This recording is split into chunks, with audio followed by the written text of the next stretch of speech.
Welcome to Kenton's videos. Enjoy the video.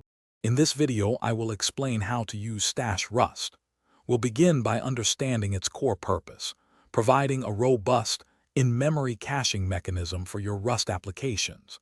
This can significantly boost performance by reducing redundant computations or database calls. We'll cover everything from initial setup to advanced usage, ensuring you can effectively integrate this powerful tool into your projects. Get ready to optimize your data handling. Getting started with Stash Rust is straightforward. First, add the Stash crate to your project's cargo, TOML file under Dependencies. Next, you'll initialize a new Stash instance, typically specifying its maximum capacity, for example, 100 items. You can also configure various eviction policies, like least recently used, to manage cache size effectively.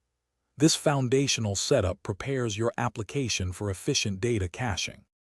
Once set up, performing core caching operations is intuitive. To store data, use the insert method, providing a unique key and the value you wish to cache.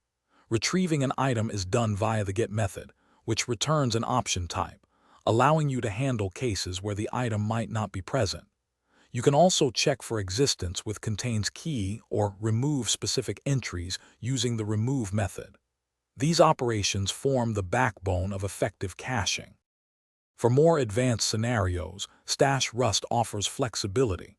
You can implement custom eviction strategies beyond the default ones, tailoring the cache behavior to your application's specific demands.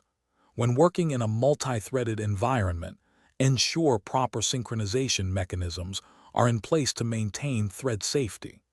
Regularly monitoring your cache hit rates is crucial. A high hit rate indicates efficient caching, while a low one might suggest adjusting capacity or eviction policies for optimal performance. Thanks for watching. Consider subscribing if we helped you.